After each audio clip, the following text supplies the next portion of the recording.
तो मैं आपको कायरल एटम के बारे में बता रहा था, है ना। कायरल एटम के बारे में बताया था मैंने आपको। कायरल, है ना। कुछ इसको चिराल बोलते हैं, कुछ चायरल बोलते हैं, पर कायरल है। कायरल, कायरल एटम के बारे में मैंने आपको लास्ट क्लास में बताया था। कायरल एटम क्या होता है? जिसकी हाइब्रिडाइजेशन sp3 होती है और सारे ग्रुप आर डिफरेंट, है ना। सारे ग्रुप होते हैं डिफरेंट। हमने बड़े सारे एग्जाम्पल किए थे, है ना। जैसे ये बताया था OH इलेक्ट्रिक एसिड है, COH और ये CH3, ठीक है। इसमें क्या हो गया? कार्बन कायरल है भाई, सारे ग्रुप डिफरेंट है इसके अंदर। तो ये कार्बन क्या हो गया? कायरल हो गया। इसकी हाइब्रिडेशन क्या होगी? sp3 होगी, ठीक है। बहुत सारे एग्जांपल कराए थे, समझ में आ गया होगा। चलो फिर भी एक दो और रिवाइज कराता हूँ। जैसे ये है OH, ये प्लस और CH3, इसमें कितने कायरल एटम है? एक बार रिकैप कर लेते हैं। कितने कायरल एटम है इसके अंदर? इतना पढ़ने के बाद भी नहीं बता रहे हो? एक बता रहे हो? कायरल एटम कितने हैं? 2 है भाई। ऑक्सीजन में तो कायरल है, आपको बताया था any atom can be chiral. Yes sir. Hybridization क्या होनी चाहिए? sp3 और डिफरेंट ग्रुप अटैच होने चाहिए। तो इसमें कायरल नहीं है, ऑक्सीजन भी कायरल है भाई। ये हाइड्रोजन है, इधर गए तो यह कार्बन से क्या है? CH3 है। इधर गए यहाँ कार्बन से क्या है? हाइड्रोजन है। तो ये भी अलग हो गए। तो देखो ये भी, इधर कार्बन CH2, इधर ऑक्सीजन, ये भी कायरल और ये भी कायरल। इसमें कायरल एटम कितने हुए? इसके अंदर कायरल एटम हुए आपके 2, ठीक है। कायरल कार्बन 1 हुआ, ठीक है। फिर आपको ये बताया था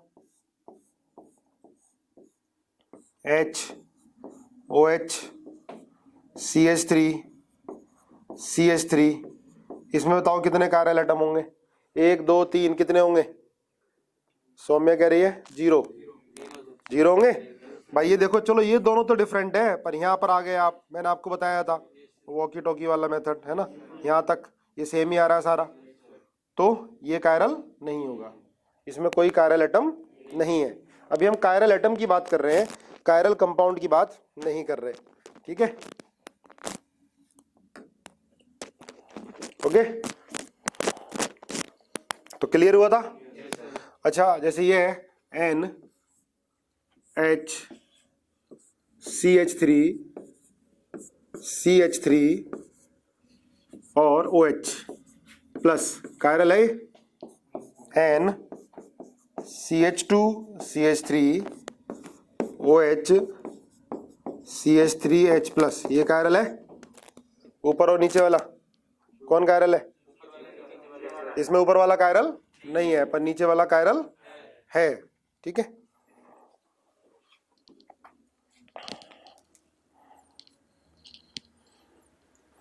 अब ऑप्टिकल हम क्या पढ़ रहे हैं? ऑप्टिकल आइसोमर पढ़ रहे हैं, है ना।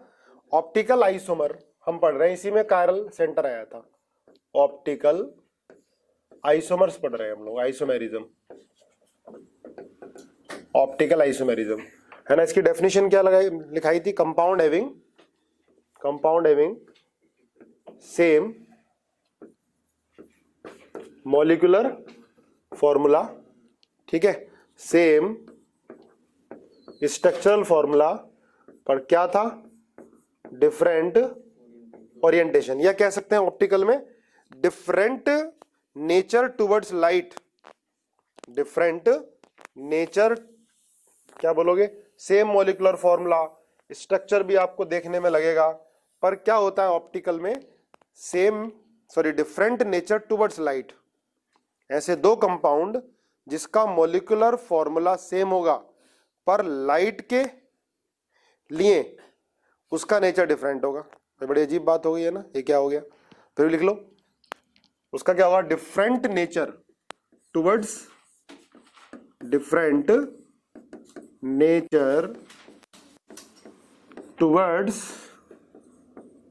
Light,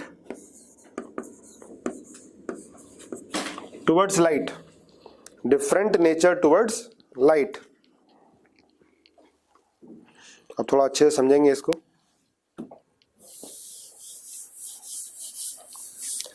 different nature towards light, सब कुछ सेम है भाई, मॉलिक्यूलर फॉर्मूला सेम है, आपको स्ट्रक्चर भी सेम लगेगा। जैसे ये कंपाउंड है, देखो ये है HOH, COH और CH3।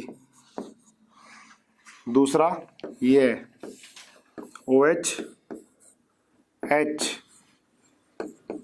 COH और CH3।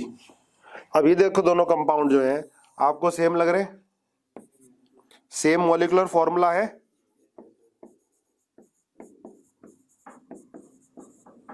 सेम मॉलिक्यूलर फॉर्मूला है, स्ट्रक्चरल फॉर्मूला भी सेम है, डिस्टेंस भी सेम है ग्रुप के बीच में, तो फिजिकल प्रॉपर्टी भी क्या सेम होंगी, ऑल ये डिफरेंट होगी। देख के बताओ जरा, सोच के बताओ, फिजिकल प्रॉपर्टीज डिफरेंट होंगी सेम होंगी? क्यों भाई, फिजिकल प्रॉपर्टी सेम ही होंगी, फिजिकल प्रॉपर्टी क्या होंगी, सेम होंगी।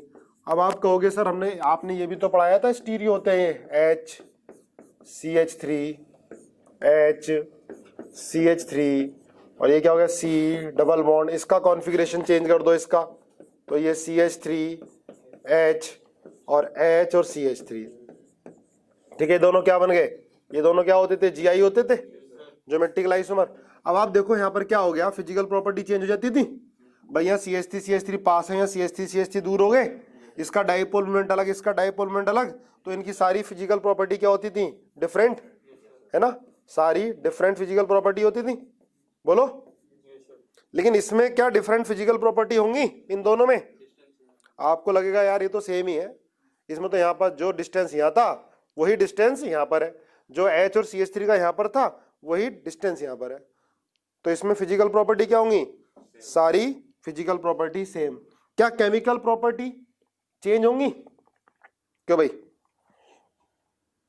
बोलो बोलो, केमिकल प्रॉपर्टी चेंज होंगी?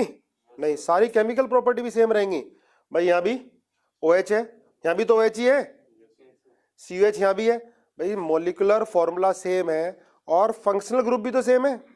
फंक्शनल ग्रुप चेंज होता तो केमिकल प्रॉपर्टी चेंज हो सकती थी, तो सारी केमिकल प्रॉपर्टी भी क्या है, तो लिखो भाई ऑल केमिकल, ये डेली का डेली पढ़ना, बड़ा आराम से धीरे धीरे पढ़ाएंगे, ठीक है, बहुत सारे एग्जाम्पल भी लेके बताऊंगा।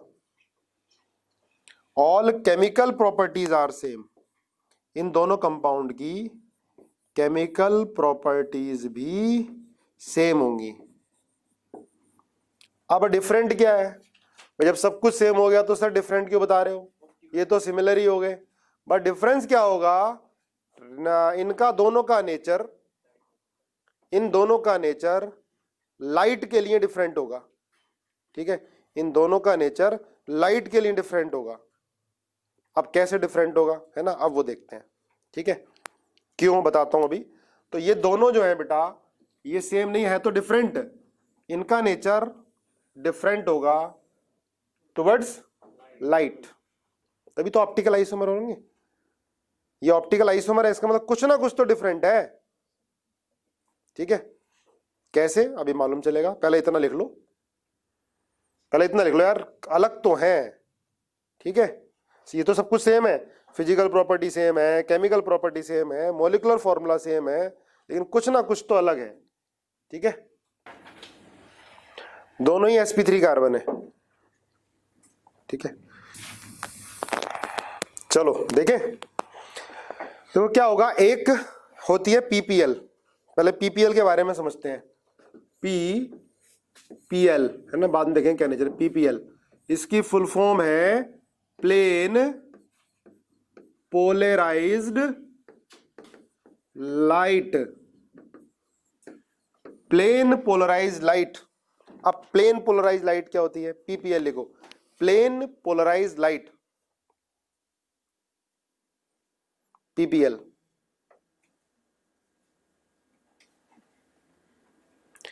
Plane polarized light, PPL, plane polarized light, PPL। अब समझ लो जरा PPL। देखो, जो लाइट किसी सोर्स से आ रही है या सन से आ रही है, आपकी तरफ ये लाइट आ रही है ना, ठीक है, तो इसमें जो electric field vector, magnetic field vector होंगे ना, वो हर पॉसिबल डायरेक्शन में होते हैं। आपने पढ़ा है ना कि जो लाइट होती है वो इलेक्ट्रोमैग्नेटिक वेव होती है ना, इलेक्ट्रोमैग्नेटिक वेव ये होती है लाइट। इसमें क्या होता है, electric field vector, magnetic field vector क्या होते हैं, एक दूसरे के परपेंडिकुलर होते हैं। उनका जो वाइब्रेशन होता है इलेक्ट्रिक फील्ड वेक्टर और मैग्नेटिक फील्ड वेक्टर का, चलो भाई, तो लाइट क्या होता है, इलेक्ट्रोमैग्नेटिक वेव होती है। इलेक्ट्रोमैग्नेटिक वेव क्या होती है, ठीक है, जो इलेक्ट्रिक फील्ड और मैग्नेटिक फील्ड एक दूसरे के परपेंडिकुलर वाइब्रेट करते हैं, एक दूसरे के परपेंडिकुलर वाइब्रेट करते हैं, है ना, इनके वाइब्रेशन से वेव प्रोड्यूस होती है जो इनके दोनों के परपेंडिकुलर होती है ना, पढ़ा हुआ है हमने, जो इन दोनों के परपेंडिकुलर होती है। जैसा आपकी तरफ ये आ रही है, जो वेव आ रही है, लाइट आ रही है, तो क्या होगा, electric field vector, magnetic field vector क्या हो रहे होंगे, एक दूसरे के परपेंडिकुलर वाइब्रेट कर रहे होंगे, है ना, इस तरह से electric field vector, magnetic field vector क्या कर रहे होंगे, एक दूसरे के परपेंडिकुलर वाइब्रेट कर रहे होंगे। मैंने ऐसे दिखा दिया, ये लाइट आपकी तरफ आ रही है ना, तो ये क्या, ये ऑर्डिनरी लाइट है, ये क्या ऑर्डिनरी लाइट है। जो सनलाइट आ रही है या सोडियम लैंप से लाइट आ रही है, वो क्या ऑर्डिनरी लाइट है, ऑर्डिनरी लाइट है। बोलो ठीक है भाई, समझ में आया, है ना। जैसे ऐसे फील करो, ये तुम्हारे पास लाइट आ रही है ना, सीधी नहीं है, मतलब ऐसे नहीं कि एक ही ये, आप इसको फील करने की कोशिश करो, इसमें कैसे ऐसे से वाइब्रेट कर रहे होंगे, इस तरह से, ऐसे ऐसे, है ना, ऐसे आ रहा होगा ये, क्या बोलेंगे इसको, ये है ordinary light, ordinary light, ordinary light है ये, है ना। जो सनलाइट आ रही है ना, ये वेव आ रही है, पर ये electric field vector, magnetic field vector कैसे कर रहे हैं, वाइब्रेट एक दूसरे के परपेंडिकुलर, हर पॉसिबल डायरेक्शन में परपेंडिकुलर होंगे।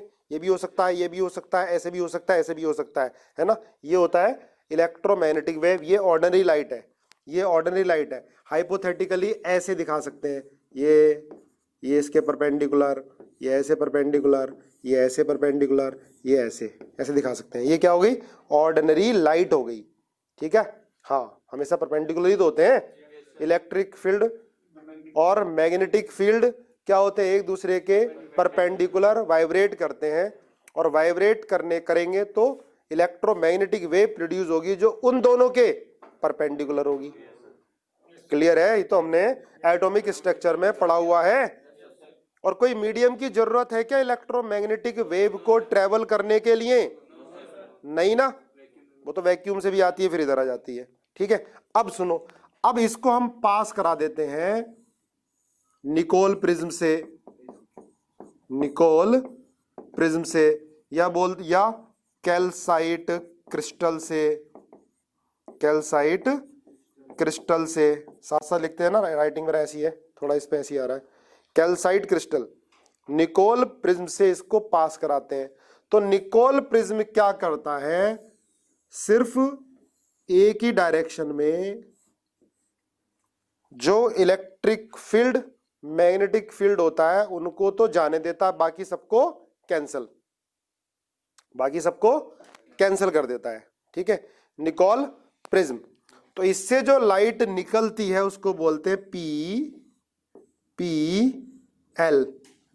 पीपीएल। मैं आपको किस तरह समझाता हूं, जैसे देखो ये ऐसे ही वाइब्रेट कर रहे हैं, इस तरह से, इस तरह से, इस तरह से सारे, तो बाकी सारे कैंसिल हो जाएंगे। जो इसके पैरेलल होंगे, भाई बहुत पतला सा, जैसे खिड़की में वो सनलाइट आती है, बहुत पतला सा कोई उसमें वो हो जाए, छेद हो जाए, है ना, जैसे सीधा सा, तो कैमरा में आ जाओ, कैमरा में आ जाएगा, ठीक है, ठीक है, आ गया। देखो ऐसे समझो इसको भाई, आपकी तरफ जो लाइट आ रही है उसमें इलेक्ट्रिक फील्ड वेक्टर या इलेक्ट्रिक फील्ड और मैग्नेटिक फील्ड ऐसे ऐसे वाइब्रेट कर रहे हैं, है ना, चारों तरफ ऐसे वाइब्रेट कर रहे हैं। अब इसके सामने हमने क्या रख दिया, निकोल प्रिज्म रख दिया, ठीक है। वो क्या करेगा, सिर्फ किन इलेक्ट्रिक फील्ड और मैग्नेटिक फील्ड वेक्टर को बाहर जाने देगा जो उसके पैरेलल होंगे, बाकी सारे क्या कर देगा, कैंसिल कर देगा, बाकी सारे कैंसिल कर देगा। तो जो अब ये लाइट निकली से क्या बोलेंगे, पीपीएल, प्लेन पोलराइज लाइट। जैसे मान ली ये हमने एक एक्सिस मान ली, तो इसके परपेंडिकुलर वालों को ही निकलने देगा ये प्रिज्म, है ना। जो इसके ऐसे ऐसे देख सकते हैं, जो इसके पैरेलल होंगे उनको निकलने देगा, बाकी सबको कैंसिल कर देगा। तो क्या बोलेंगे इसको, PPL, प्लेन पोलराइज लाइट। और ये क्या थी, ऑर्डिनरी लाइट। जो डायरेक्ट सनलाइट आ रही है वो ऑर्डिनरी है। और हमें इसको PPL बनाना है तो निकोल प्रिज्म या कैल्साइट क्रिस्टल से पास कराएंगे। वो क्या कर देगा, सारे के सारे वाइब्रेशन को कैंसिल कर देगा, उन्हीं को आने देगा बाहर जो इसके पैरेलल। वैसे बहुत पतला सा, बहुत पतली सी झिरी होगी, बहुत पतला सा छेद होगा, उससे वापस ये मतलब ये बाहर निकल आएगा, बाकी सारे कैंसिल आउट होंगे। ठीक है भाई।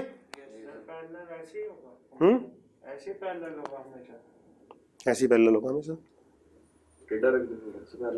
अच्छा इधर से, हाँ तो दूसरी फिर ऐसा आ जाएगा, वो तो इस पर सेलेक्ट करना पड़ेगा। ठीक है भाई। और ये फिजिक्स में जब लाइट पढ़ोगे तो सर और अच्छे से डिटेल में पढ़ाएंगे। अभी PPL देखो, ये हो गया PPL, प्लेन पोलराइज लाइट। ठीक है, PPL, PPL, plane polarize light. Prism और कैल्साइट क्रिस्टल, और कैल्साइट क्रिस्टल। ठीक है, डिफरेंस है इसमें। कुछ इस तरह से इसको बनाया जाता होगा कि जिससे बाकी सारे वाइब्रेशन कैंसिल हो जाए, ये होगा, या कैल्साइट क्रिस्टल, ये तो फॉर्म किया जाता होगा। प्लेन पोलराइज लाइट का मतलब क्या है, इसमें इलेक्ट्रिक फील्ड और मैग्नेटिक फील्ड, देखो यहां देखो, इसमें हर तरफ है। PPL में क्या होगा, सिर्फ ये वाला ये रहा, बाकी सारे क्या हो गए, कैंसिल। ये सारे क्या हो गए, कैंसिल हो गए, बस ये वापस बाहर आ गया। इसको बोल दिया PPL, प्लेन पोलराइज लाइट। ठीक है, अब ऑप्टिकली का अब सुनो ध्यान। अब कोई ये है एक, हमने सुनना ध्यान से, ये हमने एक ट्यूब रखी, इसको बोलते हैं पोलैरीमीटर। Polarimeter tube.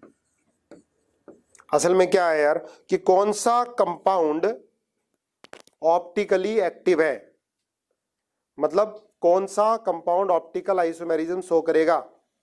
अब सुनो ध्यान से, ऑप्टिकली एक्टिव मतलब ऑप्टिकली एक्टिव क्या होगा, जो PPL के प्लेन को रोटेट करेगा।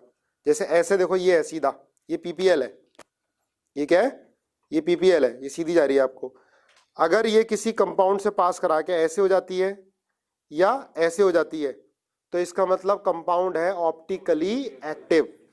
कंपाउंड क्या, ऑप्टिकली एक्टिव। जैसे सीधी जा रही है लाइट ये, और इसको हमने कंपाउंड से पास कराया, और उस कंपाउंड ने क्या करा, इसको रोटेट कर दिया, ऐसे या ऐसे रोटेट कर दिया, तो बोलेंगे ये कंपाउंड क्या है, ऑप्टिकली एक्टिव है।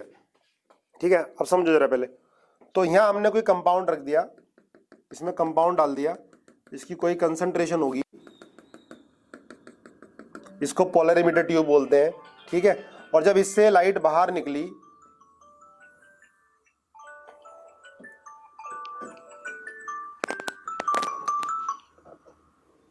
ठीक है, इससे अगर लाइट बाहर निकली तो उसका नेचर चेंज हो जाएगा। अगर नेचर चेंज हो गया, लाइट रोटेट होगी, देखो ऐसे ऐसे हो गई या ऐसे हो गई।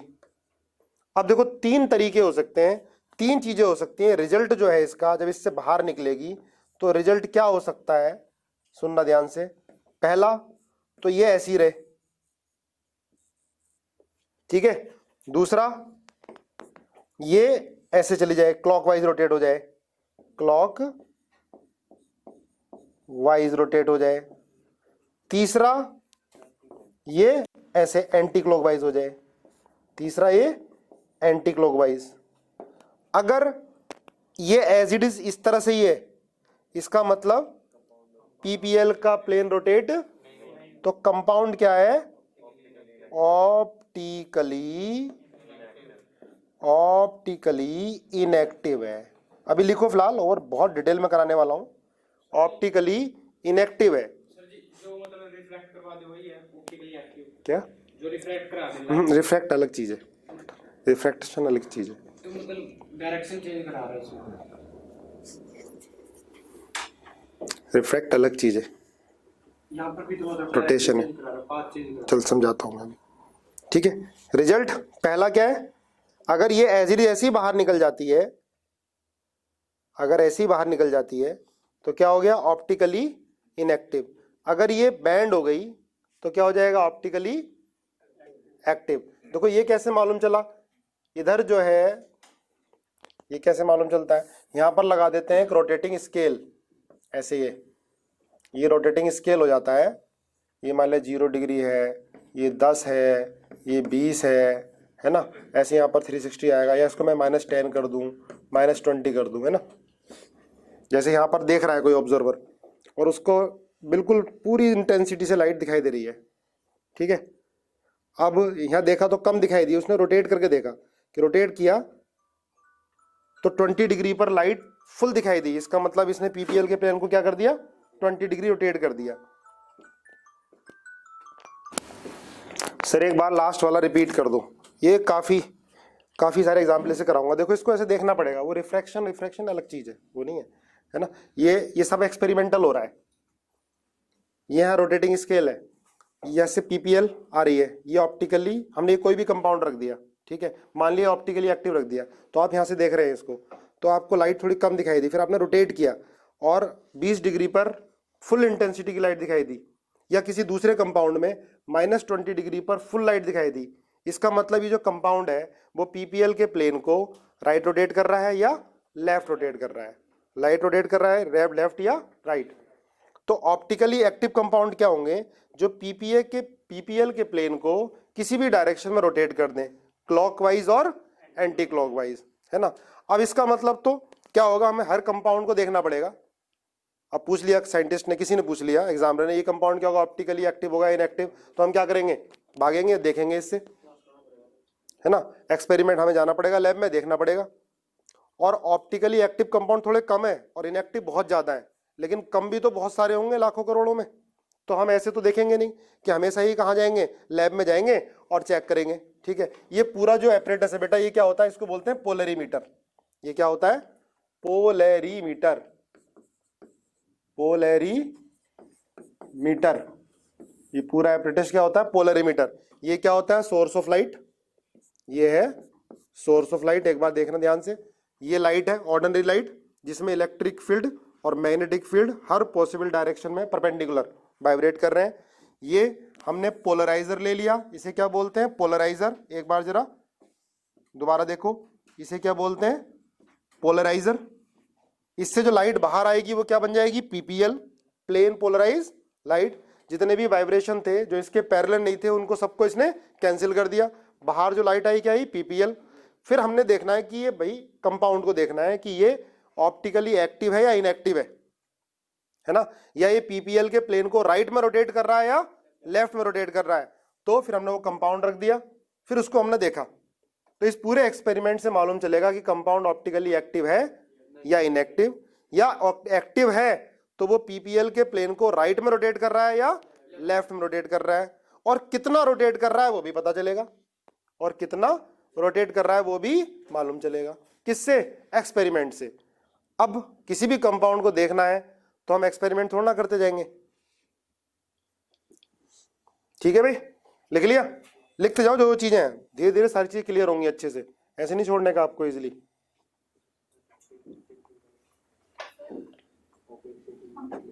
हाँ सर, ऑप्टिकली एक्टिव या इनएक्टिव हम कंपाउंड को कह रहे हैं या फिर कंपाउंड को। फिर आपने वहां पे फर्स्ट रिजल्ट में ऑप्टिकली इनएक्टिव किसे कह रहे थे? हाँ, कंपाउंड को। देखो अगर ये एज इट इज ऐसे ही बाहर निकल गई है तो इसका मतलब ऑप्टिकली इनएक्टिव है कंपाउंड। अगर कंपाउंड ने इसको रोटेट नहीं किया है, ऐसे ही बाहर निकल गई है, तो इसका मतलब ऑप्टिकली इनएक्टिव है। अगर रोटेट कर दिया राइट में तो एक्टिव है, लेफ्ट में तो एक्टिव है। अगर राइट में रोटेट कर रहा है कंपाउंड तो उसको बोलते हैं डेक्स्ट्रो रोटेटरी। लिखना, डेक्स्ट्रो लिखो, डेक्स्ट्रो रोटेटरी, डेक्स्ट्रो रोटेटरी, या इसको बोलते हैं प्लस फॉर्म, प्लस कंपाउंड की प्लस फॉर्म है डेक्स्ट्रो रोटेटरी। अगर एंटी क्लॉकवाइज रोटेट कर रहा है कंपाउंड तो उस कंपाउंड को क्या बोलते हैं? Laevorotatory. क्या बोलेंगे? Laevorotatory. Laevorotatory. इसका मतलब ऑप्टिकली एक्टिव कंपाउंड दो तरह के होते हैं। सुनो ध्यान से, ऑप्टिकली एक्टिव कंपाउंड जो पीपीएल को रोटेट करते हैं इन ईदर डायरेक्शन, वो दो तरह के होते हैं, डेक्स्ट्रो और लीवो। क्या होते हैं? डेक्स्ट्रो और लीवो। डेक्स्ट्रो क्या? जो पीपीएल के प्लेन को क्लॉकवाइज राइट हैंड डायरेक्शन में रोटेट कर देता है, उन्हें क्या बोलते हैं? डेक्स्ट्रो। और जो पीपीएल के प्लेन को लेफ्ट में रोटेट करता है उसे क्या बोलते हैं? लीवो, है ना। डेक्स्ट्रो को स्मॉल डी या प्लस फॉर्म, लीवो को स्मॉल एल या माइनस फॉर्म लगा देते हैं उसके आगे माइनस। ठीक है, तो ऑप्टिकली एक्टिव कंपाउंड कितनी तरह के हो गए? दो तरह के, डेक्स्ट्रो और लीवो, स्मॉल डी और स्मॉल एल, डेक्स्ट्रो और लीवो। क्लियर है? अब देखो ये कौन कितना रोटेट कर रहा है, कौन कितना एक्टिव है, तो वो इससे मालूम चलता है थीटा। थीटा क्या होता है? Optical rotation. जो ये है ना 10 डिग्री कर रहा है, 20 डिग्री कर रहा है, 30 डिग्री कर रहा है ना, तो उसे क्या बोलते हैं? Theta, optical rotation. थीटा क्या होगा? Optical rotation. थीटा कौन कितना रोटेट कर रहा है? थीटा। थीटा है भाई ऑप्टिकल रोटेशन। परेशान मत होना, ये इतना इजी बना दूंगा मैं इस चैप्टर को, आपको इतने सारे एग्जाम्पल कराऊंगा। Optical rotation, optical rotation, double L नहीं है, एक एल को हटा दो, सिंगल एल है। ऑप्टिकल रोटेशन थीटा कि जो कंपाउंड कितना ऑप्टिकली एक्टिव है, कितना रोटेट कर रहा है। ठीक है, हर कंपाउंड अलग अलग ही होगा। लिखा भाई? थीटा है ऑप्टिकल रोटेशन। यस और नो तो लिख दिया करो, कुछ ही का है बस। ठीक है, ठीक है, लिखा ना। अब ध्यान रखना, अब जैसे अलग अलग कंपाउंड है, ठीक है, देखो ये इसकी होती है, ये हम लेंथ, लेंथ एल, ठीक है।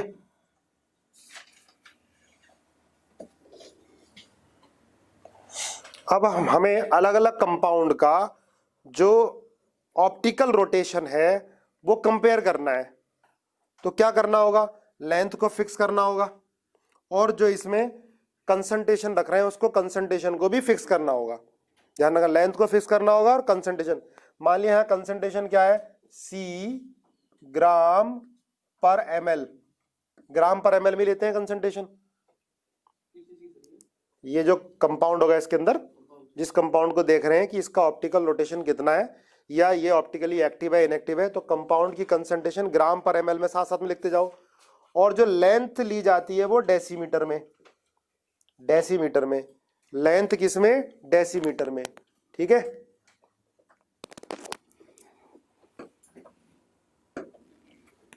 लिख लिया?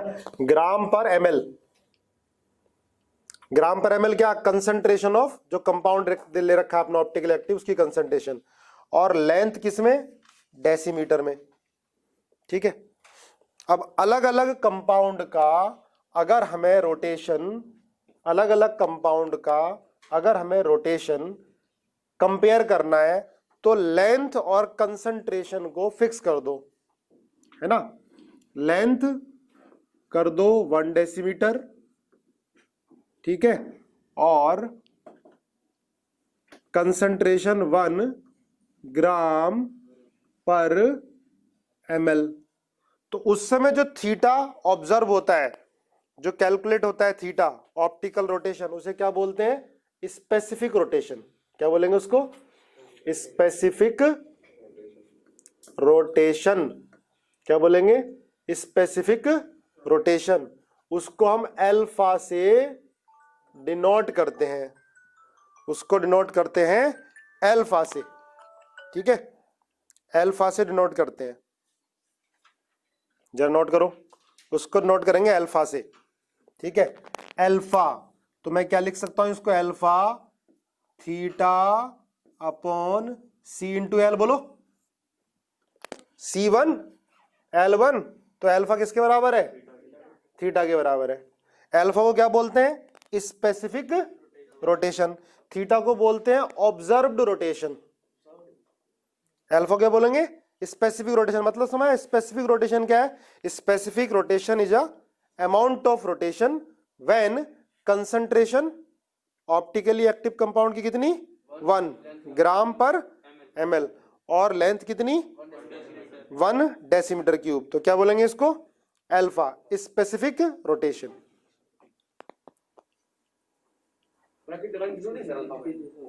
रेडियन, इसको रेडियन में लेंगे।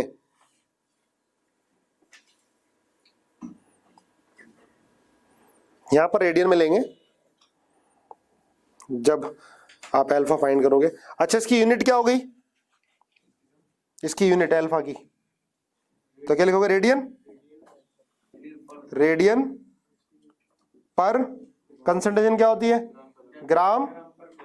ml तो ऊपर चला गया है ना, ml को ऊपर, हे ले लूं ml को, ml पर ग्राम और क्या? डेसीमीटर। ठीक है, डेसीमीटर, ये इसकी यूनिट हो जाएगी। ठीक है भाई, दोबारा से एक बार मेरे साथ रिवाइज करना है इसको, है ना।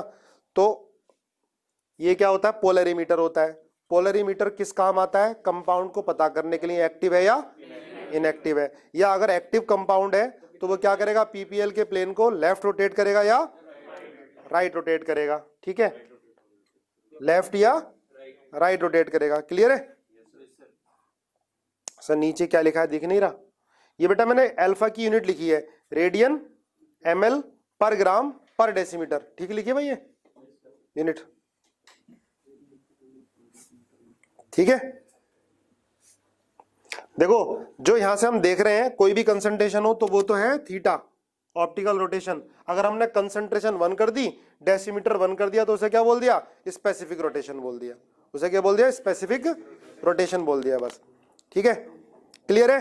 ये ऑर्डिनरी लाइट है जो डायरेक्ट सोर्स से आ रही है, निकोल प्रिंस से पास कराया तो क्या बन गई? पीपीएल। यहाँ पर क्या है? ये पोलरीमीटर ट्यूब। जिस कंपाउंड को एनालाइज करना है वो कंपाउंड इसके अंदर रख देंगे। अगर ये पीपीएल के प्लेन को रोटेट ही नहीं कर रहा है तो ऑप्टिकली इनएक्टिव। अगर पीपीएल के प्लेन को राइट रोटेट कर रहा है तो डेक्स्ट्रो, लेफ्ट कर रहा है तो लीबो। बस ये ध्यान रखने हैं तुम्हें। ठीक है भाई, ध्यान रखना। अल्फा, अल्फा, इसको फिर वाइट लेता। अच्छा, ये इरेजर आ गया, इसको फिर वाइट ले। तो ये देखना, यहां रखते हैं बेटा, ये कहीं कहीं ना ये टेम्परेचर और यहाँ वेवलेंथ लिखा होता है, लिख लेना। इसका मतलब अल्फा किस पे डिपेंड करता है? टेम्परेचर पे भी डिपेंड करता है और वेवलेंथ जो हम सोर्स लेते हैं उस पे भी डिपेंड करता है। थीटा कैसे फाइंड करेंगे? थीटा तो बेटा वैसे ही एक्सपेरिमेंट से, थीटा एक्सपेरिमेंट जो हमें यहां से दिखाई देगा। ठीक है, ठीक है विशाखा। तेजस कह रहा है ये फिजिक्स में आएगा, सब फिजिक्स में आएगा बेटा सारा। फिजिक्स में सर आपको बताएंगे भाई पोलराइजेशन करते कैसे हैं, ये सारी चीज आएगी। पर केमिस्ट्री में सिर्फ इनके नाम आएंगे। पोलरीमीटर का नाम आ जाएगा किसी क्वेश्चन में, ठीक है, पीपीएल का नाम आएगा, डेक्स्ट्रोलीवो का नाम आएगा, बस ये नाम आने हैं, बाकी इसमें कुछ नहीं आना। हाँ, थीटा क्वेश्चन में गिवन होगा। एल अगर देखो इस पर न्यूमेरिकल आया ना केवीपीवाई वगैरह में, आईआईटी मेडिकल में नहीं आता, केवीपीवाई में न्यूमेरिकल आया तो डायरेक्ट तुम कर लोगे। ठीक है, थीटा आपको गिवन होगा, कंसंट्रेशन लेंथ गिवन होगी, अल्फा निकालना होगा, निकाल लोगे इजिली। ठीक है, अल्फा क्या है? Specific rotation. थीटा क्या हो गया? ऑब्जर्व्ड रोटेशन जो आपको गिवन होगा। कंसंट्रेशन और लेंथ ये यूनिट आपको यही रखनी है, ये डेसीमीटर में, वो किसमें? ग्राम पर एमएल में। बाकी कुछ नहीं है, बहुत ईजी है। हाँ, ऑप्टिकल रोटेशन या ऑब्जर्व, ऑब्जर्व ऑप्टिकल रोटेशन बोल सकते हो, जो आप एक्सपेरिमेंट से निकालोगे। ठीक है, सेम है, एक ही बात है। चलो ठीक है, अब बात आती है ऑप्टिकल, सुनो ध्यान से, ऑप्टिकली एक्टिव कंपाउंड है ना। अब ये थोड़ा ना कि हमसे पूछ लिया कौन सा कंपाउंड ऑप्टिकल एक्टिव है तो हम कंपाउंड लेंगे, लेके भागेंगे लैब में, ऐसा तो होगा नहीं। ठीक है, तो साइंटिस्ट ने क्या किया?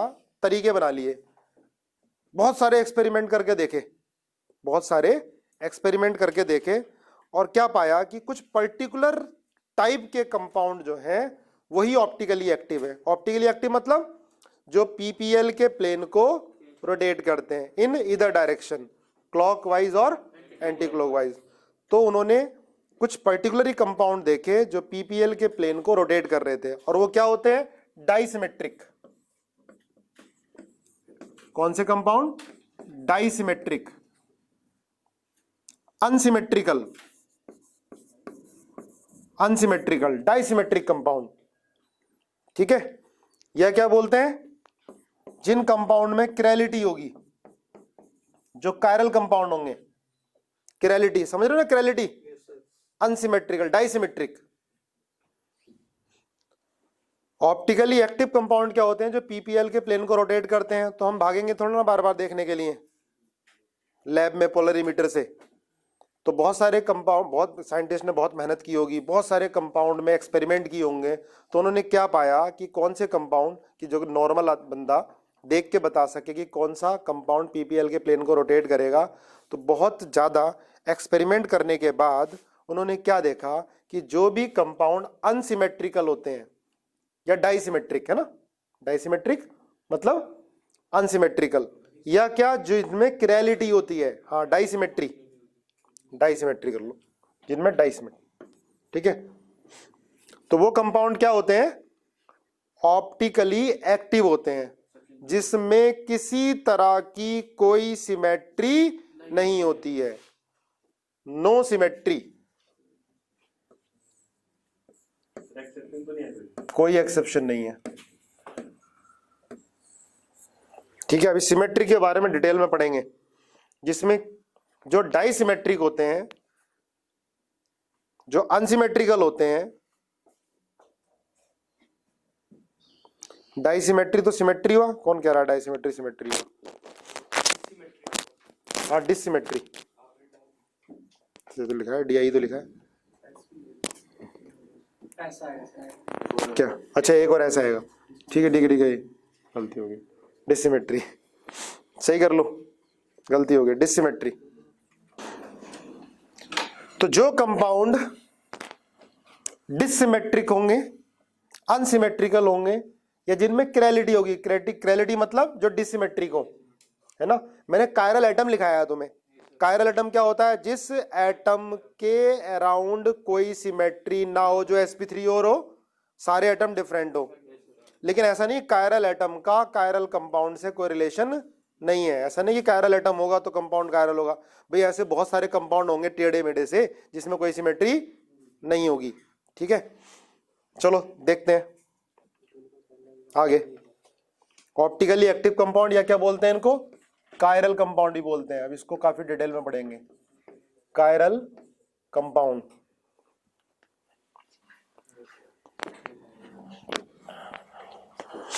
ठीक है, देखो जैसे समझो ध्यान से, ये हैंड है ना, ये वाला बना देता हूं मैं। ये मेरी ऐसी है यार, ये अंगूठा बना दिया, ये उंगली बना दी, कितनी उंगली? 5 4, ये तो ये छोटी वाली बना दो ना, ये थोड़ी छोटी कर देते हैं, दूसरा बनाते हैं।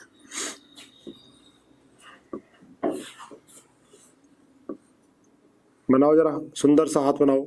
ये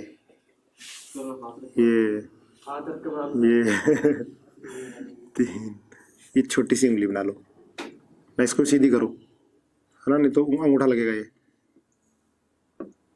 इसको भी सीधी कर लो ऐसे, ये ठीक है। इसमें अंगूठी बना दो, ठीक है, अंगूठी बना दिए। अब इसका मिरर इमेज लो, क्या आएगा? ये अंगूठा कहाँ बच जाएगा? इधर चला जाएगा। चलो बना देते हैं, ये अंगूठा इधर बचा दिया,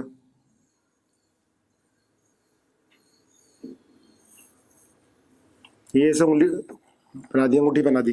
ठीक है, अब इसको उठा के रखोगे तो क्या सुपर इम्पोज होगा? ऐसे उठा के रखोगे सुपर इम्पोज होगा? भाई पूरी तरह से ढकेगा क्या इसको? है ना, ये एक हाथ था, तो दूसरा हाथ इस पर रखोगे तो क्या होगा? ढकेगा पूरी तरह से? नहीं रख पाएगा, है ना। अंगूठा अंगूठा अलग अलग आ जाएगा। ठीक है, ऐसे ऐसे क्या होगा? ये अलग आएगा, पूरी तरह से ढक नहीं पाएगा। तो क्या है? हाथ क्या है, सिमेट्रिक है या डिसिमेट्रिक है? क्या है, सिमेट्रिक है डिसिमेट्रिक? हाथ क्या है, डिसिमेट्रिक है। मतलब क्या बोलोगे, हाथ कायरल है। किरलिटी मतलब डिसिमेट्रिक, हाथ क्या हो गया, कायरल हो गया।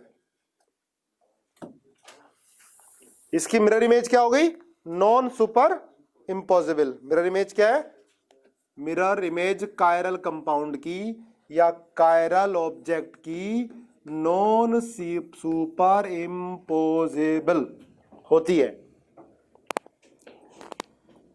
तो जिनकी mirror image non super imposable होती है, जो डिसिमेट्रिक होते हैं, वो ऑप्टिकली एक्टिव होते हैं। ऑप्टिकली एक्टिव क्या होते हैं, जो पीपीएल के प्लेन को रोटेट कर दें, है ना, जो पीपीएल के प्लेन को रोटेट कर दें। ठीक है भाई, लिखा?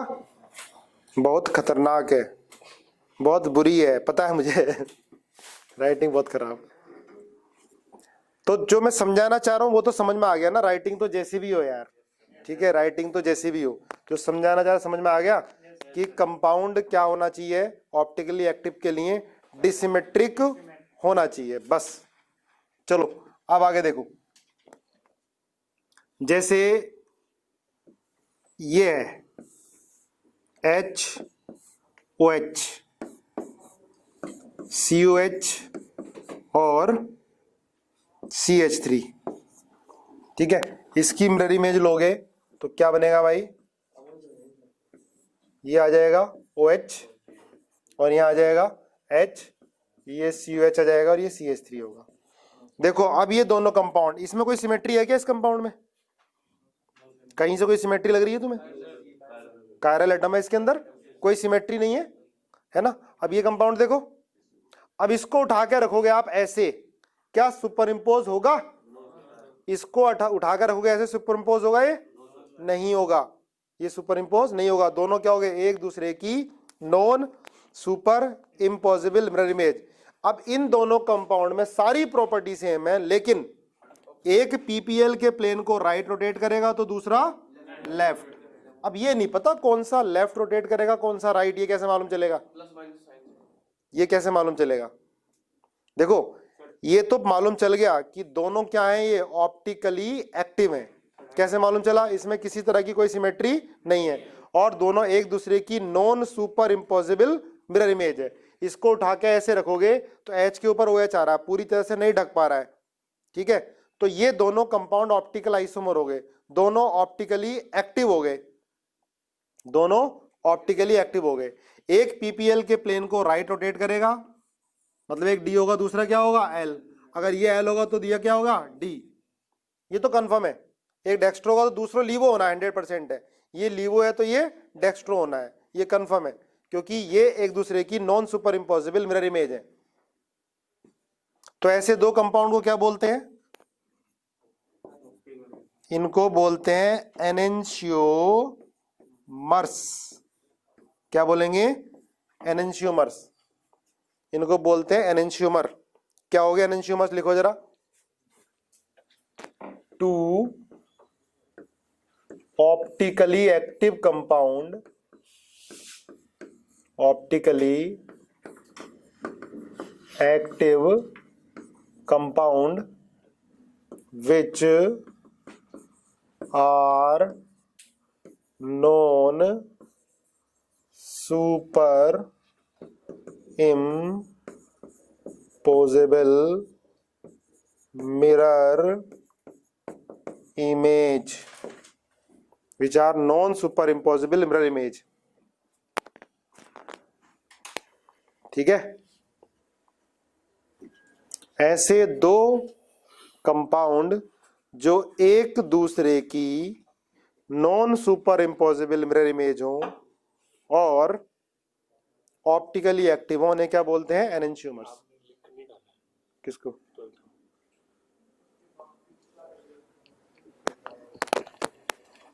ठीक है, लिखो जरा ऐसे।